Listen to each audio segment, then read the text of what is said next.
When most people come to therapy, they often arrive carrying a feeling maybe they're overwhelmed, anxious, lost, or simply stuck. They might not know exactly what's wrong, only that something in their life isn't working.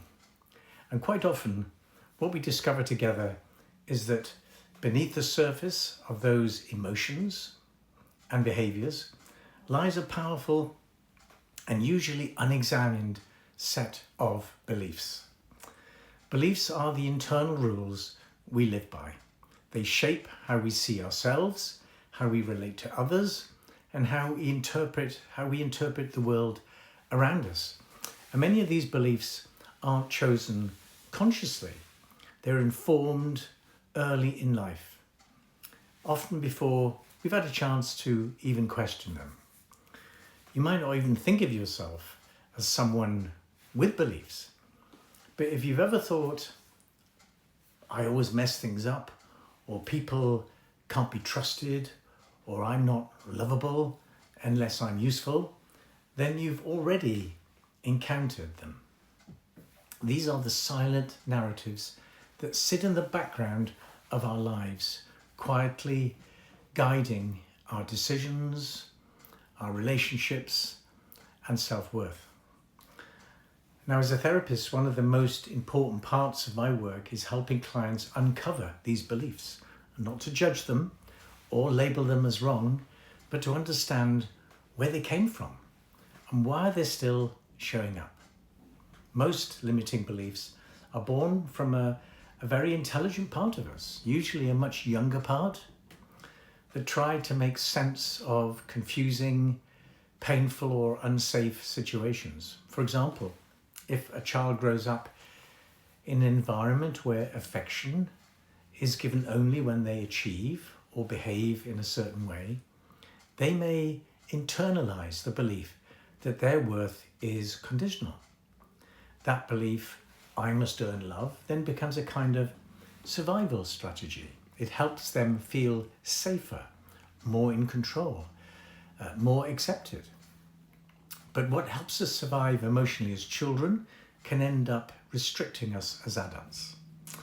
In adulthood, that same belief might lead to someone to becoming a perfectionist or to constantly put others' needs ahead of their own. They might struggle to set boundaries, to speak up, or rest without guilt, because somewhere deep down, they're still trying to be good enough to be loved.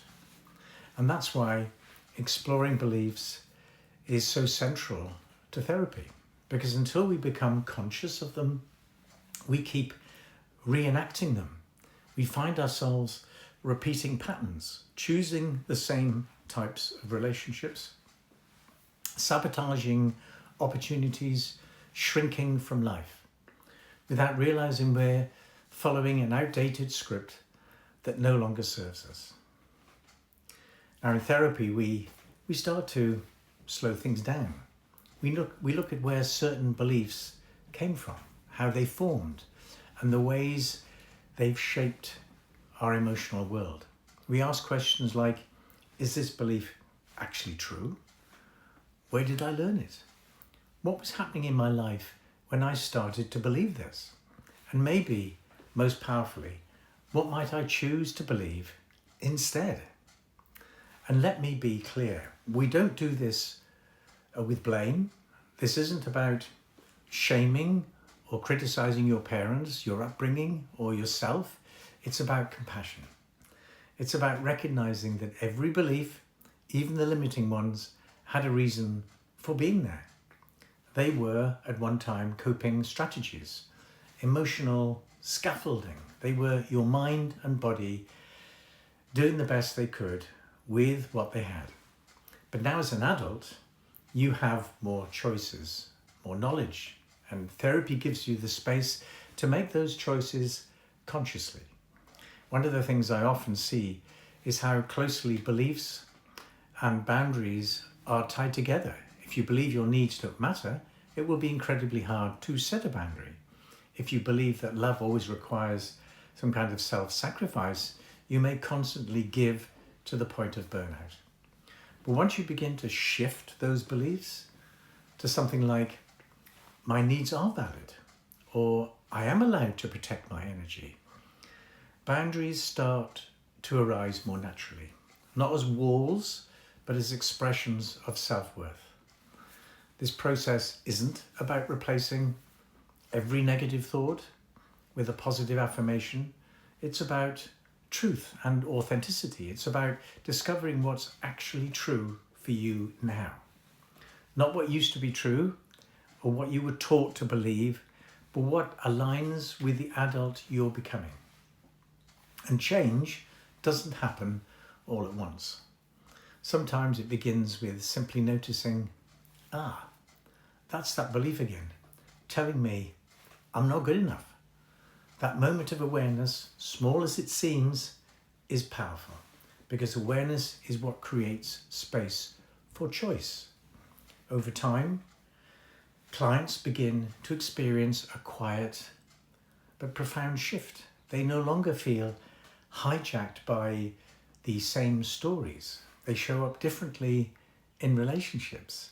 They begin to trust themselves more. They stop contorting who they are just to stay safe, to be liked or accepted. They start to live in a way that feels more true. That's the real gift of therapy. Not just understanding what happened to you, but unlearning the beliefs that were formed in response to what happened to you, and then replacing them with something more life-giving. So if you're someone who often feels stuck in the same emotional loops, who struggles with self-worth, who keeps hitting the same relational walls, it might be time to ask, what do I believe about myself? Where did that belief come from? And am I ready to explore it? Because you don't have to keep living from a story that no longer fits you. Therapy offers you the space to rewrite it. One insight, one belief, one new choice at a time. And if you'd like help discovering your beliefs, get in touch. Visit my website and book a free discovery call. And let's see how we can change your beliefs.